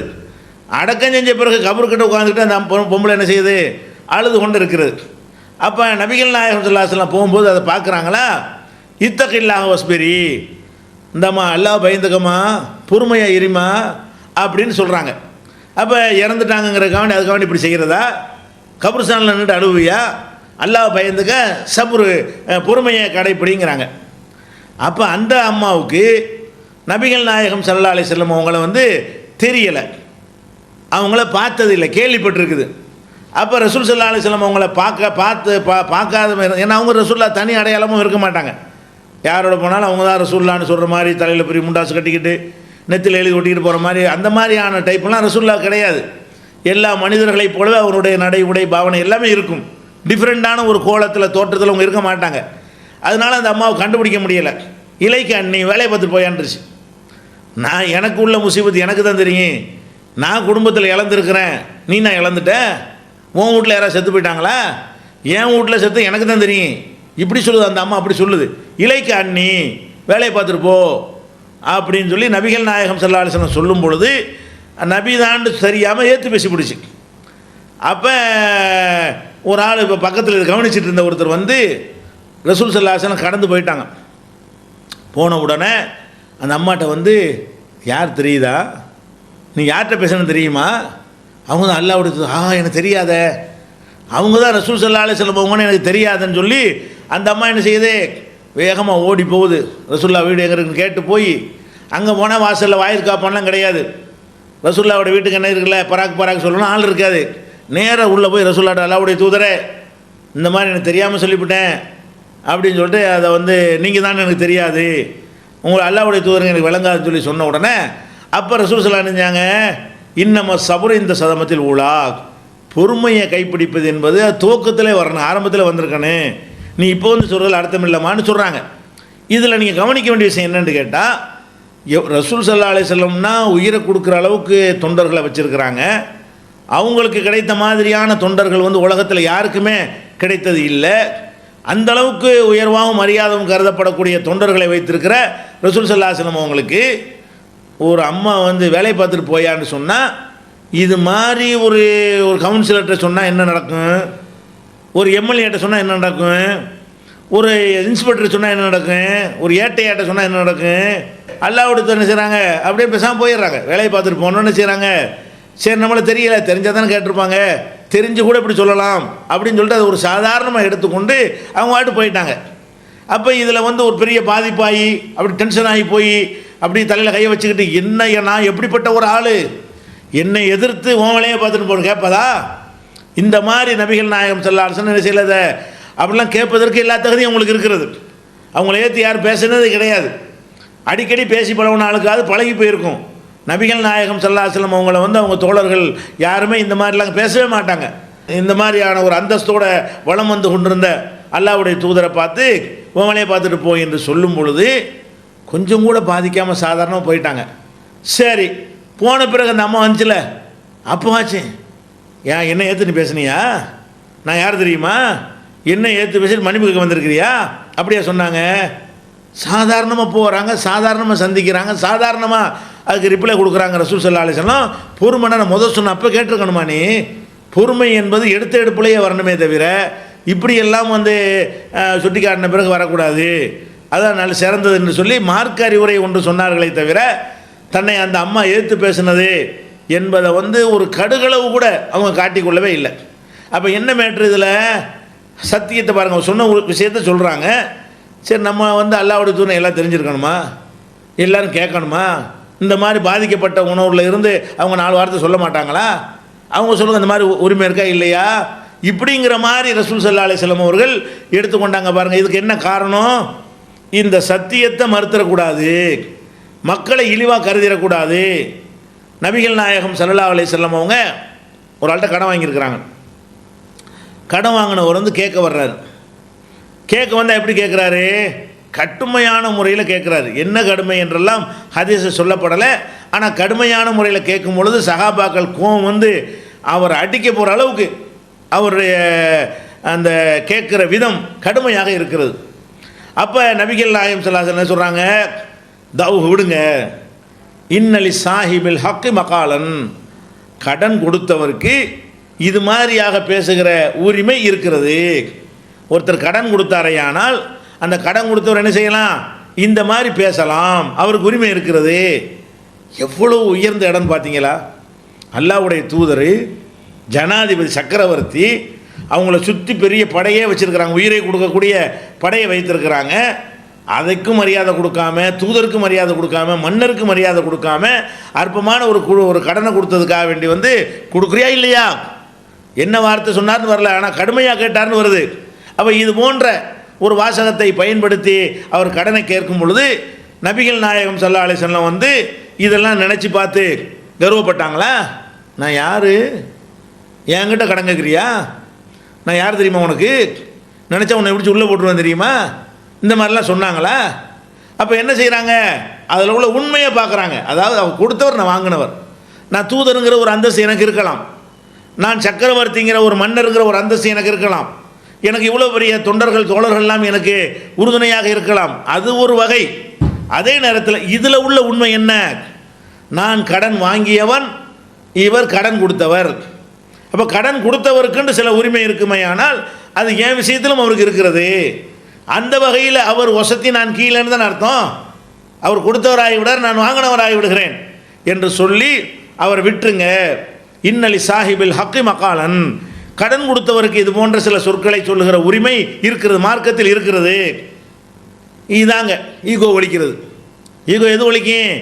அதாவது நம்ம நம்ம நம்ம உசந்த ஆள் தான், நமக்கு திறமை இருக்குது தான், நம்மள்கிட்ட பணம் இருக்குது தான், நமக்கு வந்து ஒரு செல்வாக்கு இருக்குது தான், ஆனாலும் அந்த மேட்டில் என் பக்கம் தப்பு இருந்தால் அப்படி சரணடைஞ்சிருந்தேன்.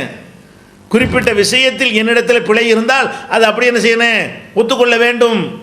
அதில் எனக்கு சிறப்பு இருக்கிறதுனால அனைத்திலும் நான் தான் சிறந்தவன் என்று நினைத்து விடக்கூடாது. இந்த தன்மை வர வேண்டும் என்பதற்கு தான் நபிகள் நாயகம் ஸல்லல்லாஹு அலைஹி வஸல்லம் அவங்களுடைய இந்த தன்மை உதாரணமாக இருக்கிறது. எந்த அளவுக்கு என்றால் நபிகள் நாயகம் ஸல்லல்லாஹு அலைஹி வஸல்லம் அவங்க மக்கள்கிட்ட எந்த மாதிரி இருந்தார்கள் என்பதை சொல்லும் பொழுது, ஒரு அரபு நாட்டில் மதீனாவில் இருக்கக்கூடிய ஒரு அடிமையாக இருக்கக்கூடிய ஒரு கிழவி வந்து ரசூல்லாவோட கையை பிடிச்சி, ரசூல்லாவே எனக்கு ஒரு வேலை இருக்குது, எனக்கு ஹெல்ப் பண்ண வாங்கன்னு கையை பிடிச்சி கூப்பிட்டா கூடவே போய் அந்த வேலையை முடிச்சு கொடுத்துட்டு வருவாங்க. என் கையை நீ முடிக்கிறதா, நீ இழுத்தெழுப்புக்கு நான் வர்றதா என்று அவங்க கேட்டது இல்லை என்று சொல்லும் அளவுக்கு, ஏதோ புகாரில் வரக்கூடிய ஆதாரபூர்வமான ஹதீஸுகள் என்று சொல்லும் அளவுக்கு நபிகள் நாயகம் ஸல்லல்லாஹு அலைஹி வஸல்லம் அவங்களுடைய அந்த எளிமை, அதாவது உயர்வாகவும் இருந்தார்கள், உயர்வாகவும் மக்கள் கருதினார்கள், தன்னுடைய மார்க்க கட்டளைகளுக்கு மக்கள் கட்டுப்பட வேண்டும் என்றெல்லாம் அவர்கள் வலியுறுத்தினார்கள். அதே நேரத்தில் வந்து இதனால் வந்து அனைத்துலேயும் நான் தான் சிறந்தவன், அனைத்துலையும் என்னை யாரும் எதிர்க்கக்கூடாது, எந்த ஒரு பிழையும் யாரும் எனக்கு சுட்டி காட்டக்கூடாது என்கிற மாதிரி அவர்கள் நடந்திருக்கிறார்களா? நடந்தது இல்லை. அப்போ இந்த ஒரு அடிப்படையான விஷயங்களை நாம் விளங்கி கொண்டோம்னு வைங்க, ஈகோ மேட்டர் வராது. ஒரு குடும்பத்தை எடுத்துக்கிறோங்க, கணவன் மனைவி பிரச்சனை வருதுல்ல. இப்போ ஆம்பளை என்ன நினைக்கிறான், ஆம்பளைங்கிறதுனால நான் ஒசந்தவன் நினைக்கிறான். கல்யாணத்தில் என்ன மேட்ரு வருது, நான் ஆம்பளை, எனக்கு உடல் வலிமை இருக்கிறது ஒன்று. ரெண்டாவது வந்து பொருளாதாரத்தை வந்து அவங்களோட நான் தான் திரட்டக்கூடியவனாக இருக்கிறேன், அதுபோக அவங்கள பாதுகாக்கக்கூடியவனாக நான் தான் இருக்கிறேன். அப்போ அந்த மாதிரிலாம் இருக்கிறதுனால நான் வந்து எனக்குன்னு ஒரு சிறப்பெல்லாம் தந்திருக்கிறான்னு சொன்னால் அது தப்பு கிடையாது, அவன் நினைக்கலாம். அப்படி நினைக்கிறதுக்கு என்ன இருக்குது, மார்க்கத்தில் அனுமதி இருக்குது, நினச்சிக்க. அதே நேரத்தில் உன் மனைவியாக இருக்கக்கூடியவள் வந்து நீ செய்கிற தப்பை உனக்கு சுட்டி காட்டும் பொழுது நீ என்ன செய்யணும், ஆஹா இது தப்பு தானே, இது சரிதானே, நீ சொல்கிற கரெக்டு தானே அப்படின்னு வழங்கணுமா இல்லையா? நான் புருஷன் பொண்டாட்டி நீ என்ன எது பேவியா, நீ என்ன எது கேள்வி கேட்குறீ, இதான மேட்ரு வருது. இவர் வந்து கணவர் என்கிற அந்த ஆணாக இருக்கிற ஒரு காரணத்தினால என்ன வேண்டாலும் செய்வதற்கு அனுமதி இருக்குன்னா எப்படி, ஆண் என்கிற ஒரு சிறப்பு உனக்கு இருக்கிறது உண்மை. அதே மாதிரி வந்து பொருளாதாரத்தில் வந்து பெண்களை விட நீ தான் ஓடி ஆடி திரட்ட முடியும், அதுக்கு அது வந்து உடல் ரீதியாக உனக்கு தான் அந்த வலிமை இருக்குது, அது உண்மை. இந்த உண்மையில் நீ சந்தோஷப்பட்டுக்க. அதுக்காக வேண்டி பெண் என்பவளுக்கு ஒரு சிறப்புமே இல்லையா, அவளை மாதிரி உனக்கு பிள்ளைய வளர்க்க முடியுமா, நீ பெற்ற பிள்ளைய உனக்கு தூங்க வைக்க உனக்கு தெரியுமா, நீ பெற்ற பிள்ளை மலைஜலம் கழிச்சு அதை எப்படி செய்ய தெரியுமா, இது வயிற்ற வலிச்சு அழுதால் அந்த அழுகை உனக்கு அமர்த்த தெரியுமா, சோறு ஊட்டி விட தெரியுமா, உனக்கு பால் கொடுக்குறத விட்டு உனக்கு சோறு ஊட்டி விட தெரியுமா, அந்த குழந்தைகளுடைய சேட்டையெல்லாம் உன்னை சகித்து கொள்ள முடியுமா? அப்போ வந்து வகனன் அலா வகனின் ஹமலத்து உம்முஹு வகனன் அலா வகனின், கஷ்டத்துக்கு மேல் கஷ்டம், சிரமத்துக்கு மேல் சிரமத்தோடு சுமந்து இவனை பெற்றெடுத்தாள்னு சொல்லி காட்டுறான். அந்த தாய்மை, அந்த தாய்மை உனக்கு இருக்குதா? மனிதர்களே நான் அதிகமாக யாருக்கு நன்றி கடன் பட்டவன் என்று ஒருத்தர் கேட்கும் பொழுது நபிகள் நாயகம் ஸல்லல்லாஹு அலைஹி வஸல்லம் உம்முக்கு உன்னோட அம்மாண்டாங்களே, அடுத்து யாருன்னு கேட்கும்போது உன்னோட அம்மா தான்டாங்களே, அடுத்து யாருன்னு கேட்கும்பொழுது உன்னுடைய அம்மா தான் சொல்லி அப்புறம் உன் தந்தைங்கிறாங்க. அப்போ ஒரு மனிதன் வந்து அதிகமாக கடன்பட்டது யாருக்குன்னு பார்த்தா பெண்ணுக்கு தானே. அப்போ உனக்கு ஒரு சிறப்பு இருக்குன்னா அந்த மட்டும் ஒத்துக்க, அவளுக்குள்ள சிறப்பை நீ மறுக்கிற. அப்போ எனக்கு இந்த சிறப்பு இருக்குமே, ஆனால் பெண்ணுக்கு அந்த சிறப்பு இருக்கிறது. அவளுடைய பொறுமை, அவளுடைய சகிப்புத்தன்மை, அவளுடைய குடும்ப நிர்வாகம், அவளுடைய அந்த குழந்தைகளை வளர்க்கக்கூடிய தன்மை, பொறுப்பு, இதுகள்லாம் யோசித்து பார்க்கும் பொழுது இதெல்லாம் நம்ம கிட்ட கூட நிற்க இயலாது. இந்த வகையில் அவள் சிறந்து நிற்கிறா, இந்த வகையில் நான் சிறந்து நிற்கிறேன், இதில் ஏன் ஈகோ வருது? இவன் என்ன நினைக்கிறான், ஆம்பளைன்னா அவளுக்கு உண்மை இல்லைன்னு நினைக்கிறான். இவர் ஆம்பளையாக இருக்கார்ல, அதனால் பெண்களுக்கு எந்த ஒரு உரிமை கிடையாது, எந்த ஒரு தகுதி இல்லை, எந்த ஒரு திறமை இல்லை, எந்த ஒரு நற்பண்புகளும் கிடையாது, எந்த ஒரு நல்ல விஷயங்கள்லையும் ஆற்றலும் கிடையாது என்று இவன் நினைக்கும் பொழுது என்னவாகிறது, ஒரு கொஞ்ச நாளைக்கு சகிச்சுக்கிட்டு இருப்பான். அவனை இப்படி அளவுக்கு மேலே போகும்போது போயிடுறாளா இல்லையா, இந்த புருஷனை வேணான்னு சொல்கிறாளா இல்லையா? அதுக்கு என்ன காரணம்? நீ உன்னிடத்தில் இருக்கிற சிறப்பை நீ ஒத்துக்க, அவள்கிட்ட இருக்கிற சிறப்பையும் சேர்த்து ஒத்துக்க. எல்லா சிறப்பும் உனக்கே இருக்கிற எப்படி சொல்லிக்கொள்ள முடியும்? அப்போ இந்த குடும்ப பிரச்சனைகளில் வரும்போதெல்லாம் என்ன எதனால் வருதுன்னு கேட்டால், தனக்கு இருக்கிற சிறப்பை பற்றி நீ சந்தோஷப்பட்டுக்கிறலாம், மற்றவங்களுக்கு ஒன்றும் இல்லைன்னு நினைக்கிற, மற்றவங்களுக்கு எந்த சிறப்பும் இல்லைன்னு நினைத்தாயானால் அங்கே அந்த குடும்ப சீரழிஞ்சு நாசமாக போயிருமா இல்லையா? குடும்பத்தை உதாரணத்துக்கு சொல்லுகிறோம், எல்லாமே இப்படி தான். எல்லா எல்லா ஒரு சமூக அமைப்புகள்லையும் இந்த மாதிரி தன்மை வறுமையானால் நாசமாக தான் போய்விடும். அதே மாதிரி ஒரு பெண் இருக்கிறா குடும்ப வாழ்க்கையில், அந்த பெண் என்ன செய்கிறா, படித்திருக்கிறா, பணக்காரன் வீட்டு பொம்பளையாக இருக்கிறா, பணக்கார வீட்டு பொண்ணாக இருக்கிறா, ரெண்டுமே சேர்ந்துருக்குன்னு வச்சுக்கிடுவோம். அதாவது பணக்கார வீட்டு பெண்ணாகவும் இருக்கிறாள், படித்தவளாகவும் இருக்கிறாள், இவன் ஏழை வீட்டு பையனாக இருக்கிறான், படித்தவனா இல்லை. இப்போ என்ன செய்யலாம், அந்த பெண்ணு அவளுக்குள்ள அந்த சிறப்பை நினைத்து சந்தோஷப்படலாம், தப்பு கிடையாது.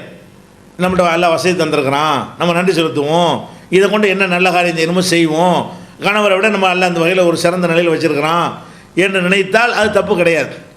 அதே மாதிரி நம்மளுக்கு நல்லா நம்ம இப்போ படிச்சிருக்கிறோம், டிகிரி வாங்கிட்டோம், அந்த வசதி அவருக்கு இல்லை, நம்ம நிறைய படிக்கிறதுக்கு இறைவன் வாய்ப்பை தந்திருக்கிறான்னா அப்படி நினைக்கிறது தப்பு கிடையாது. ஆனால் அதுக்காக வேண்டி ஆண் என்பதற்காக வேண்டி அவனுக்குன்னு சிலது இருக்கும்ல, அதுலேயும் குறுக்கிட்டு மட்டம் தட்டினா, அதுலேயும் இழிவுபடுத்தினா, அவனை ஒரு புழுப்பூச்சி மாதிரி பார்த்தால், என்னமோ இவ தான் எல்லாத்துலேயும் வசந்தவ மாதிரியும் அவனுக்கு ஒன்றுமே இல்லைங்கிற மாதிரியும் பார்த்தால் அப்போ என்னவாக, நீ உன்கிட்ட உள்ளதில் சந்தோஷப்படு, உன்கிட்ட இல்லாத விஷயம் அவன்கிட்ட இருக்கா இல்லையா, உனக்கு இல்லாத சில ஆற்றல் திறமையெல்லாம் அவனுக்கு இருக்கா இல்லையா. ஒரு ஆண் துணை இல்லாமல் ஒரு பெண்ணால் வாழ்ந்துட முடியுமா பாதுகாப்பாக? அந்த மாதிரியான விஷயத்துக்கெல்லாம் அவன் ஒரு தேவைப்பட்டவனாக இருக்கிறான் அப்படின்னு நினைத்து கொண்டு அவனுடைய உயர்வு எதில் அல்லாஹ் உயர்வை கொடுத்துருக்கிறானோ அந்த உயர்வை ஒத்துக்கொண்டு, உனக்கு எதில் அல்லாஹ் உயர்வை தந்திருக்கிறானோ அந்த உயர்வை மட்டும் நீ புரிந்து நடந்து கொண்டால் அங்கே பஞ்சாயத்து வருமா? வராது. இவனை அது மாதிரி நடந்து கொண்டால், சரி நம்ம படிக்கலாம், படிச்சிருக்கான், இது நம்ம அது என்ன செய்கிறது, நீ என்ன நீ படித்த படிப்பில் எப்படி இருக்குதுன்னு கேட்கவும் மாட்டார். சில புருஷன்மார்கள் இருக்கிறாங்க, அவங்க வீட்டில் மனைவிமார்கள் வாலிமார்க்கு படிச்சிருப்பாங்க, மார்க் அறிஞர்களாக இருப்பாங்களா, இவர் என்ன செய்வார், மார்க்கும் தெரியாது, ஏன்னா இவர் படிக்கல தெரியாது, இதில் என்ன போலிக்கிறோம் எதுக்கு, இல்லைன்னா இல்லைன்னு சொல்லி போக வேண்டியதானே. அப்போ நீ படிக்கலைங்கும் போது மார்க்க விஷயம் தெரிஞ்சு மனைவிக்கு தெரிஞ்சிருக்குமே, ஆனால் இது என்ன நம்ம குரானில் என்னமா இருக்குது, ஹதீஸில் என்ன இருக்குது, நீ படித்த படிப்பில் இதுக்கு என்ன தீர்வு இருக்குன்னு கேட்கணுமா இல்லையா? இவர் கேட்க மாட்டார், வெளியில் உள்ள யார்ட்டோனா போய் கேட்பார். பொண்டாட்டிக்கு அது தெரிஞ்சிருந்தா கூட இவ சொல்லி நான் கேட்குறதா, என் வீட்டில் இவ இருக்கிறா, நான் ஆம்பளை பொண்ணை என் பொண்டாட்டி, இவள்கிட்ட நாங்கள் தெரிஞ்சுக்கணுமா? அந்த மாதிரி அது மாதிரி உலகத்தில் ஒரு தந்தி வரும், இங்கிலீஷில் வரும், எனக்கு இங்கிலீஷ் தெரியாது, பொண்டாட்டிக்கு தெரிஞ்ச கேட்டு தெரிஞ்சுக்கிற வேண்டியானே, இங்கேருந்து எடுத்துகிட்டு எங்கேயாவது போவான், இதுக்கு என்ன அர்த்தம்னு வீட்டில் பொண்டாட்டி இருப்ப கேட்க மாட்டான். அப்போ என்ன மேட்ருன்னு கேட்டால், உன்னிடத்தில் ஒரு தகுதி திறமை ஆற்றல் இருக்குமையானால் அதில் மட்டும் நீ உனக்கு இருக்குன்னு நினைக்கணும். அது அல்லாத விஷயம் உனக்கு கீழே உள்ள மாணவன்கிட்ட இருந்தால், உனக்கு கீழே உள்ள மனைவிடத்தில் இருந்தால், உனக்கு கீழே உள்ள பிள்ளைகள்கிட்ட இருந்தால், உனக்கு கீழே உள்ள குடிமக்கள்கிட்ட இருந்தால், உனக்கு கீழே உள்ள உறுப்பினர்கள்ட்ட தொண்டர்கள்ட்ட இருந்தால் அதை ஒப்புக்கொள்ளணுமா இல்லையா? அதுக்கு மரியாதை கொடுக்கணுமா இல்லையா?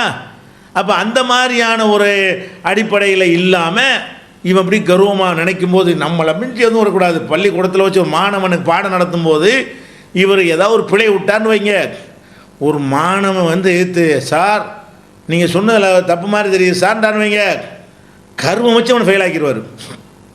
என்ன செய்வார், ஆசிரியர்னா இவர் பாடம் நடத்துகிறாரு, பாடம் நடத்தும்போது இவரே ஒரு பிழை என்ன சொல்லுவார், ஒரு கணக்கில் பிழையை விட்டுருவார்.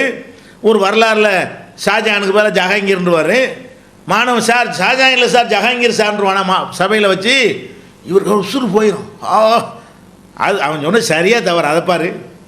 நீ என்ன பார்க்குற, நான் ஆசிரியர் மாணவர்னு பார்க்குறியே தவிர ஹக்கு என்ன, நீ சொன்ன ஹக்கு உண்மை இல்லை, அவன் சொன்னது உண்மை, உண்மை கட்டுப்பாடு.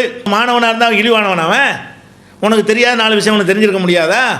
நீ எவ்வளோதான் அறிவாளியாக இருந்தால் உன்னை டங் ஸ்லிப் ஏற்பட்டு ஒரு தப்பாக சொல்லிட மாட்டியா, அல்ல மறதியில் சொல்ல மாட்டியா, அல்ல அறியாமையில் கூட நீ இணைஞ்சிருக்கலாம், ஷாஜஹானை ஜஹாங்கீர் நினச்சிக்க கூட நீ படிச்சிருக்க மாட்டியா? அப்போ இந்த மாதிரி எல்லாம் நடந்துச்சுன்னு சொன்னால் அந்த மாணவனை இவர் நடத்துகிற விதம், அதுக்கு பிறகு அவனை எங்கெல்லாம் மட்டம் திரும்ப தட்டுறது, அவனை தலையில் குட்டி குட்டி வைக்கிறது, அவனை எது சந்தர்ப்பம் கிடைக்கும் போதெல்லாம் இழிவுபடுத்துறது, இதுகளெல்லாம் நம்ம பார்க்கத்தானே செய்கிறோம். இதுதான் இயக்குங்கிறது. என்ன மேட்ருன்னு கேட்டால், நம்மிடத்தில் இருக்கக்கூடிய தன்மைகளில் நமக்கு சந்தோஷப்படுவதோ நிறுத்தி கொள்வதோ தப்பே கிடையாது. மற்றவன் நம்மிடத்தில் ஒரு தவறை சுட்டி காட்டும் பொழுது அது தலைவணங்க மருத்துவம் என்று சொன்னால் அப்போ தான் அங்கே தான் கொண்டு ஆசிரியர் மாணவர் உறவு நாசமாகி போய்விடும், தலைவன் துண்டன் உறவு நாசமாகி போய்விடும். அப்போ அது மாதிரி ஒரு குடும்ப தலைவன் குடும்ப உறுப்பினர்களுக்கு மத்தியில் உறவு நாசமாகி போய்விடும், ஒரு ஜமாத்து தலைவர் ஜமாத்தார்களுக்கு மத்தியில் உள்ள உறவு நாசமாயிரும், ஒரு சங்கத்துடைய தலைவர்கள் அடுத்த நிலையில் உள்ளவர்களுக்கு மத்தியில் உள்ள உறவு நாசமாகிவிடும். அப்போ ஒவ்வொருவருக்கும் ஒவ்வொரு விதமான ஒரு சிறப்புகளை எல்லாம் கொடுத்துருப்பான். யார் உணர்ந்து கொண்டார்களோ அங்கே எல்லாம் விவகாரமும் வராது. ஒரு தௌஹீத் ஜமாத், ஒரு ஜமாத்தை எடுத்துக்கிறங்க.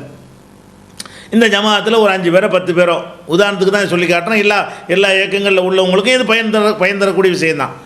அப்போ ஒரு நிர்வாகம் பண்ணிக்கிட்டு இருக்கும்போது ஒரு 5 பேரோ 10 பேரோ இருக்கிறாங்க. இந்த 5 பேர் 10 பேரில் இருக்கும் பொழுது தலைவராக இருக்கக்கூடியவருக்கு வந்து மெயில் கூட பார்க்க தெரியாது, உதாரணத்துக்காக வேண்டி இன்டர்நெட் கூட பார்க்க தெரியாது. அடுத்த நிலையில் துணைத் தலைவருக்கு தெரியும். இப்போ நீ என்ன செய்யணும்? தலைவருங்கிற முறையில் உனக்கு சில திறமைகள் இருக்கலாம். ஒரு விஷயத்தை மெயில் அனுப்ப அவரை தானே போய் கேட்கணும். அந்த உயர்வு அவருக்கு இருக்குன்னு ஒத்துக்கிறணுமா இல்லையா? அங்கே கொடுக்காம இவர் வெளியே போய் அனுப்ப சொல்லுவார். ஏன் நான் தலைவர், துணைத் தலைவர் ஹெல்ப்பில் நாங்கள் செய்கிறதா? அதுக்கான கண்டவன்ட்டையும் போய் கேட்பார். இவர் இந்த ஹெல்ப் எங்கே கேட்பார்? சம்மந்தம் இல்லாத ஆள்கிட்ட போய் கேட்டாலும் கேட்பாரே தவிர தனக்கு கீழே தனக்கு சகாவாக இருக்கிற ஆள்கிட்ட கேட்க மாட்டேங்கிறாரு. இப்படி ஒவ்வொருத்தருக்கும் ஒரு தலைவராக இருப்பார், கணக்கு பார்க்க தெரியாது, வரவு செலவு பார்க்க தெரியாது, அதில் உள்ள பொருளாளராக ஒருத்தர் போட்டுப்போங்க நல்லா பார்ப்பார். அப்போ என்ன பண்ணணும்? அந்த திறமை அவருக்குன்னு ஒத்துக்கிற வேண்டியது தானே. எனக்கு ஒரு திறமை, உனக்கு ஒரு திறமை, உனக்கு ஒரு திறமை, அப்படி தானே எல்லாம் கொடுத்துருக்குறான். அப்போ எல்லாரும் அவரவர்களுக்கு ஒரு திறமையை கொடுத்துருக்குறான். அனைத்து திறமையும் எல்லாருக்கும் கொடுக்கவில்லை. கொடுத்த திறமைகளை முழுசாக யாருக்கும் கொடுக்கவில்லை. அனைத்தையும் கொடுக்கல, எதை கொடுத்தாலும் அது முழுசாகவும் கொடுக்கவில்லை. இந்த மாதிரியான ஒரு அடிப்படையில் நம்ம புரிந்து கொண்டோமே ஆனால் அப்போ என்ன வராது? இந்த ஈகோ பஞ்சாயத்து ஒன்றுமே வராது. குடும்பம் அப்படி சூப்பராக போய்கிட்டு இருக்கும், அந்யோனமாக போய்கிட்டு இருக்கும், சந்தோஷமாக போய்கிட்டு இருக்கும், ஒரு குடும்ப நிர்வாகம் அழகாக போய்கிட்டு இருக்கும், சங்கம் அழகாக போய்கிட்டு இருக்கும், ஜமாத் அழகாக போய்கிட்டு இருக்கும், ஊர் நாடு எல்லாம் நல்லபடியாக போய்கிட்ருக்கும். யாருக்கு மத்தியில் இந்த பிரச்சனை வராது. அப்போ இந்த ஒரு அடிப்படையை விளக்குறதுக்கு தான் அந்த ஹதீஸில் ரத்தின சுருக்கமாக அந்த ஈகோ எல்லாத்துக்கும் மரணாடி கொடுக்குற மாதிரி யாருடைய உள்ளத்திலே கர்வம் இருக்கிறதோ, ஒரு கடுகளவு இருக்கிறதோ, லா எதுகுலுல் ஜன்னா மன்கான ஃபி கல்பிஹி மிஸ்காலு ஹப்பத்து ஹர்தலின் மின் ஹிபரின், பெருமையில் கடுகளவு யாருடைய உள்ளத்தில் இருக்கிறதோ அவன் வந்து சொர்க்கத்தில் நுழையவே மாட்டான் என்று நபிகள் நாயகம் ஸல்லல்லாஹு அலைஹி வஸல்லம் சொன்னதும், அதற்கு வந்து தோழர்கள் கேள்வி கேட்டதும், அதுக்கு விடை சொன்னதையும் சிந்தித்து பார்த்தீர்களே ஆனால் இது ஒன்றும் அழகான, உலகத்தில் யாரும் சொல்லாத அற்புதமான அழகான தீர்வாக அவங்க சொல்லி தந்திருக்கிறாங்க. இந்த ஒரு, அதாவது சில பேருக்கு தீர்வு தெரியாமல் தான் குழம்பிகிட்டு இருக்கிறான். ஈகோ கூடாதுமா, என்னடா ஈகோ அவனுக்கு விளக்க தெரியாது. கூடாதுன்னா எப்படி இருக்கத்தானே செய்யுது, அதை விளக்க தெரியாது. அப்போ இது இறைவனுடைய மார்க்கமாக இருக்குன்னா அல்லாஹ்வுடைய தூதரவர்கள் அப்படி ஒத்தவர்கள் எல்லாத்தையும் விளக்கிடுவாங்க. அதுக்கு தகுந்த மாதிரி வாழ்ந்து காட்டியிருப்பாங்களா? அதை வைத்துக்கொண்டு நம்ம என்ன செய்ய வேணும்? முன்மாதிரியாக கொண்டு நம்முடைய வாழ்க்கை முறை அமைத்து கொண்டோமே ஆனால் இந்த பிரச்சனை வராது. இது இல்லாமல் யாருக்கு இது வந்துருச்சோ, அதாவது நான் ஒரு விஷயத்தில் நான் பணக்காரன்னு வச்சுக்கிறோமே, இந்த பணக்காரங்கிற ஒரு விஷயத்தை எந்த இடத்துல இழந்துடக்கூடாது அப்படின்னு நினைக்கும் பொழுது இவனுடைய நிலைமையெல்லாம் என்னவாக தெரியுமா? எப்போ பார்த்தாலும் அடுத்தவனோட கம்பேர் பண்ணிக்கிட்டே இருப்பான். பணக்காரன் இருக்கான்னு வைங்களேன், இவன் வீட்டு கல்யாணத்தை பண்ணியிருப்பான். எப்படி பண்ணியிருப்பான்? ஒரு 10 லட்ச ரூபா செலவு பண்ணியிருப்பான். பணக்காரில் காட்டியிருக்கணும்ல, அதோட தொலைஞ்சிட மாட்டான். அப்புறம் என்ன செய்வான் தெரியுமா? எவனாச்சும் 11 லட்ச ரூபாய்க்கு பண்ணுறானா, 12 லட்ச ரூபாய்க்கு பண்ணுறானா, எவனாச்சும் இது மிஞ்சிடானா, இதே வேலையை மண்டையில் வச்சுக்கிட்டே இருப்பான். கிறுக்கு தான் பிடிக்கும். ஆனால் நீ ஒரு கல்யாணம் பண்ண அல்ல காசு இருந்தான மார்க்கத்தில் அது கூட அது விஷயம் ஆடம்பரம் கூடாது. சரி பண்ணுறியா, கல்யாணம் பண்ணுறியா, இந்த ஈகோ மேட்ருக்காக சொல்கிறேன். ஒரு முஸ்லீம் எல்லாரும் எடுத்துக்கிறோமே, நீ கல்யாணம் பண்ணுறியா, உன்ட்ட காசு இருக்கா பண்ண, அதோட தொலைஞ்சிட்டு போ. அப்புறமேல என்ன செய்வான்? அந்த ஈகோ உள்ளவன், நான் ஒரு கல்யாணத்தை பண்ணிட்டேன், நான் தான் ஊரில் பெரிய பணக்காரன், என்னுடைய பணத்தை எவன் மிஞ்சக்கூடாது, நான் 10 லட்ச ரூபா பண்ணால் அடுத்தவன் 8 லட்சம் தான் பண்ணணும், 7 தான் பண்ணணும், 9 லட்சமாவது பண்ணி தொலைக்கட்டேன், 12 லட்சம் அவனு பண்ண விட மாட்டேன், பண்ணுனா எனக்கு தாங்காதுன்னு சொன்னால் இவன் எப்படி ஆயிடுவான்? அடுத்தவனோட கம்பேர் பண்ணுவது, அவன் என்ன செய்கிறான், இவன் என்ன செய்கிறான், அவன் எவ்வளோ சொல்ல பண்ணான், இவன் எவ்வளோ சொல்ல பண்ணான், அவன் பந்தல் எவ்வளோ போட்டான், மண்டபம் எங்கே பிடிச்சான், அதுக்கு எங்கே புக் பண்ணான், இதே வேலையாக அலைவானுவோம். இந்த ஈகோ வந்தவன் வந்து நிம்மதியாக இருப்பானா? அவன் சந்தோஷமாக இருக்கணுமா இல்லையாங்க? இந்த ஈகோனால் அவனுக்கு என்ன கிடைக்குது? இந்த ஈகோ வர்றதுனால, அவன் கர்வம் வர்றதுனால என்ன நடக்கும் என்று கேட்டால், இப்படி தன்னுடைய தரம் இறங்கிடக்கூடாது, அடுத்தவனுக்கு முன்னிலையில் என்னுடைய மரியாதை போய்விடக்கூடாது. ஒரு அறிவாளின்னு வச்சுக்கிறோமே, அறிவாளின்னு பேர் எடுத்துட்டாருன்னு சொன்னால் அதுக்கு என்ன அர்த்தம்னு வழங்கி இருக்கணுமா இல்லையா? அட அறிவாளிப்பா, என்ன அர்த்தம்? அவனோட நான் கொஞ்சம் கூட தெரிஞ்சிருக்கேன், அவ்வளோதான். எல்லாம் தெரிஞ்சனா இல்லை, என்னை விட வேற ஒருத்தன் தெரிஞ்சிருப்பான். என்னை விட வேற ஒருத்தன் தெரிஞ்சிருப்பான். என்ன செய்யும்? தெரிஞ்சிருப்பான். இன்னும் சொல்ல போனால் இப்போ நபிகள் நாயகம் ஸல்லல்லாஹு அலைஹி வஸல்லம் இதில் கூட பாருங்கள், ஒரு அழகான முன்னுதாரணம் இருக்கிறது. அவங்கள்ட்ட வந்து ஒரு யூதர் வர்றார். யூதர் வந்து அல்லாஹ்வுடைய நபிகள் நாயகம் முஹம்மது ஸல்லல்லாஹு அலைஹி வஸல்லம் அவர்களே, நீங்கள் வந்து இன்னக்கும் துஷ்ரிக்கூன உத்துனத்திதூன, நீங்களும் அல்லாஹ்வுக்கு வந்து இணை கற்பிக்கிறீங்க. இஸ்லாமிய மார்க்கத்தில் அல்லாஹ்வுக்கு இணை கற்பிக்கக்கூடாதுன்னு எங்களுக்கு சொல்லித் தர்றீங்க. ஆனால் உங்கள் மார்க்கத்தை பார்த்தோம்னு சொன்னால் நீங்களும் அல்லாஹ்வுக்கு இணை கற்பிக்கிறீங்க. ரசூலுல்லாஹ் ஆச்சரியமாக, நாங்கள் இணை கற்பிக்கிறோமா? என்ன இணை கற்பிக்கிறோம் அப்படின்ன உடனே அப்போ அவங்க அந்த யூதர் சொல்கிறாரு, உங்களுடைய தோழர்கள் உங்களை நோக்கி பேசும் பொழுது மாஷா அல்லாஹு வசித்த என்று சொல்கிறார்கள். அல்லாஹ் நாடியபடியும் முகமது நபி அவர்களே நீங்கள் நாடியபடியும் நடந்து விட்டது அப்படின்னு சொல்கிறாங்க உங்கள் தோழர்கள். இது ஷிர்கா இல்லையா? அல்லாஹ் நாடியபடி நடக்குன்னு தானே நீங்கள் சொல்லி கொடுத்துருக்கணும். உங்கள் தோழர்கள் உங்களை நோக்கி எப்படி பேசுகிறாங்க? அல்லாஹ் நாடிய மாஷா அல்லாஹோடு நிப்பாட்டி கொள்ளாமல் மாஷா அல்லாஹு வசித்த அல்லாஹ் நாடியபடியும் நீங்கள் நாடியபடியும் நடந்தது என்று சஹாபாக்கள் உங்களை பார்த்து சொல்கிறாங்களேன்னு கேட்குறாரு. ரசூலுல்லாஹ் என்ன செய்யணும்? நீ எங்களுக்கு மார்க்கம் சொல்லி தருவீங்களோ? நான் எவ்வளோ பெரிய ஆள் அப்படியே கேட்டாங்க. கரெக்டாக இருக்கவனு கேட்குறது இப்படி சொல்லக்கூடாது. அப்படி சொல்கிற ரசூலுல்லாஹ் கவனிக்காமல் விட்டாங்க. மாஷா அல்லாஹ் சேர்த்தன்னு சஹாபாக்கள் சொல்கிறாங்க. இந்த அர்த்தத்தில் அவங்க சொல்லவே இல்லை. ஆனால் சீரியஸாக அவர் சிந்திச்சு பார்த்து இடக்கு முடக்கா சிந்திச்சு பார்க்குறாரு. அந்த மீனிங் வர்ற மாதிரி தெரியுது. அப்போ உடனே என்ன செய்கிறாங்க? சஹாபாக்களை நோக்கி இப்படி சொல்லாதீங்க, மாஷா அல்லாஹ் சொல்லுங்கள். சும்மா சேர்த்த அல்லாஹ் நாடியபடி நடந்து விட்டது அல்லாஹ்வுடைய தூதரே, பிறகு நீங்களும் நாடினீர்கள் அப்படி சொல்லணுமே தவிர சொல்கிறதா இருந்தால் அப்படி சொல்லுங்க என்று தோழர்களுக்கு சொல்லிக் கொடுக்குறாங்க. அப்போ இதில் என்ன வழங்குகிறோம்? எவ்வளோ உயர்ந்த ஒரு நிலையில் இருந்தாலும் கூட மற்றவங்க ஒன்றை சுட்டி காட்டும் போது அது சரி என்று இருந்தால் அப்படியே ஏற்றுக்கொள்ள வேண்டும். சபையில் வைத்து ஏற்றுக்கொண்டார்கள்.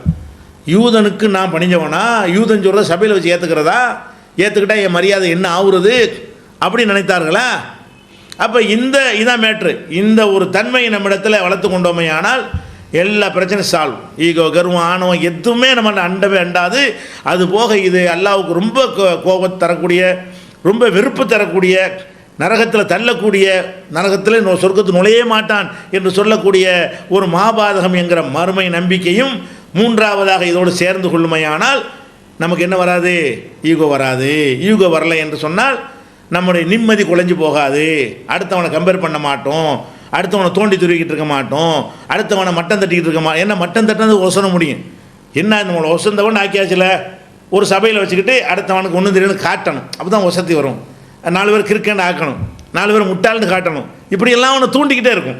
இதையே வேலையை அணிஞ்சிட்டுவான். அடுத்தா என்னை விட இவன் ஒசந்தரக்கூடாது, எந்த சபையிலையும் நான் ஒருத்தனை மட்டம் தட்டிகிட்டே இருப்பேன் அப்படிங்கிற மாதிரியான ஒரு எண்ணத்துக்கு உள்ளாகி கடைசியில் முடிவு என்னன்னு கேட்டால் மெண்டலாக போயிடுவாங்க. மன அழுத்தங்கிறான இந்த ஈகோ தான் மன அழுத்தத்துக்கு பிரதானமான காரணம். தன்னை பற்றி அபரிமிதமாக நினைத்ததான் ஈகோ வந்து தான் மனநோய்க்கு மனுஷன் என்ன செய்கிறான்? ஆளாகி கொண்டு இருக்கிறான். ஆக சுருங்க சொல்வதாக இருந்தால் நம்ம சில முக்கியமாக 4 விஷயங்களை நீங்கள் கவனத்தில் கொள்ள வேண்டும். ஒன்று, இது படைச்ச இறைவனுக்கு அறவே பிடிக்காது. இப்லீஸ் அதனால தூக்கி எறியப்பட்டான். அல்லாஹ்வை எதிர்த்து கேள்வி கேட்குறதுங்கிறது அவன்கிட்ட சொன்ன விஷயங்கள் கரெக்டாக இருந்தாலும் சொன்ன யாருன்னு பார்க்க மாட்டேன்ட்டான். இந்த கிபுரு பெருமை அடிக்கிறவனை அல்லாஹ் நேசிக்க மாட்டான்னு என்ன செய்யணும்? இதை நீங்கள் விளங்கி கொள்ள வேண்டும். இப்படி நடந்து கொண்டால் அதனுடைய பரிசு வந்து நரகத்தில் கொண்டே சேர்த்துரும். 2வதாக விளங்கி கொள்ள வேண்டும். 3வதாக நமக்கு அல்லாஹ் என்னதான் கொடுத்திருந்தாலும் அந்த ஒரு விஷயத்தை அல்லாஹ் நமக்கு தந்திருக்கிறானே தவிர மற்றவங்களுக்கெல்லாம் ஒன்றும் இல்லாமல் கோழி முட்டை ஆக்கிடல, மற்றவங்களுக்கெல்லாம் 0வில் இருக்கலை. எனக்கு இதில் 10 மார்க் இருந்தால் வேற ஒருத்தன் இதில் 90 மார்க் எனக்கு இருக்குமே. ஆனால் வேற ஒருத்தன் வேறு விஷயங்களில் 90 மார்க் எடுத்திருப்பான், எனக்கு 10 மார்க் தான் இருக்கும். அப்போ எல்லா விஷயங்களும் எனக்கு இல்லைங்கும்போது நான் எப்படி திமிரு பண்ணுறது? நான் எப்படி பெருமை அடிக்கிறது? நான் தான் ஒசத்தி மற்றவன்லாம் மட்டும் நான் எப்படி நினைக்கிறது? வரவே வராது. அப்போ இந்த ஒரு 3வது விஷயமாக இதை நீங்கள் கவனத்தில் கொள்ள வேண்டும். 4வது விஷயமாக எந்த ஒரு விஷயத்தை அல்லாஹ் எனக்கு தந்திருக்கிறானோ அதை கூட 100 தரலையே, பிழையை வராமல் செய்யலையே. மறதியை கொடுத்துருக்குறான், அது மாதிரி வந்து அறியாமையை கொடுத்துருக்குறான், கவனக்குறைவை தந்திருக்கிறான், நாக்கு தவறி மிஸ்டேக் செய்வதை தந்திருக்கிறான். இப்படி பலவிதமான குறைபாடுகளோடு தானே எனக்கு ஒரு அறிவை ஆற்றல் அல்ல தர்றான். பலவிதமான குறைபாடுகளோடு தானே ஏதாவது ஒரு சிறப்பு அல்ல தர்றான். அப்போ நமக்கு தரப்பட்டது முழுசு இல்லை. ஒரு விஷயமோ 2 விஷயமோ தரப்பட்டிருக்கிறது, நிறைய தரப்படலை. தந்த அந்த 2 விஷயங்களும் முழுமையாக தரப்படலை, ஒரு அளவுக்கு தரப்பட்டிருக்கிறது, கொஞ்சம் கூடுதலாக தரப்பட்டிருக்கிறது. அதனால் மற்றவர்கள் நம்ம இடத்துல பிழை காண முடியும், தவறு காண முடியும், அவர்கள் சுட்டி காட்டுறது நியாயமாக இருக்க முடியும். அது நியாயமாக இருந்தால் நான் கட்டுப்படுவேன், ஹக்கை மறுக்க மாட்டேன். பத்தருள் ஹக்கு வகம் துன்னாஸ், சத்தியத்தை மறுத்து மக்களை இழிவுபடுத்தும் செயலை நான் செய்ய மாட்டேன் என்று ஒருவன் இந்த நாலாவது விஷயத்தை விளங்கி கொண்டானேயானால் அதான் ஈகோவுக்கான மருந்து. இந்த மருந்தை நம்ம சரியான முறையில் பயன்படுத்தி இந்த கர்வம் இல்லாத, அகந்தை இல்லாத, அல்லாஹ்வுக்கு பிடிக்காத இந்த கெட்ட தன்மையிலிருந்து விடுபட்டவர்களாக நம்ம வாழணும். அது மாதிரியான ஒரு நிலைமை அல்லாஹ் ரப்புல் ஆலமீன் நம் அனைவருக்கும் ஆக்கி அருள் புரிவானாக. வாஹிர் தாவானா அல்ஹம்துலில்லாஹி ரப்பில் ஆலமீன்.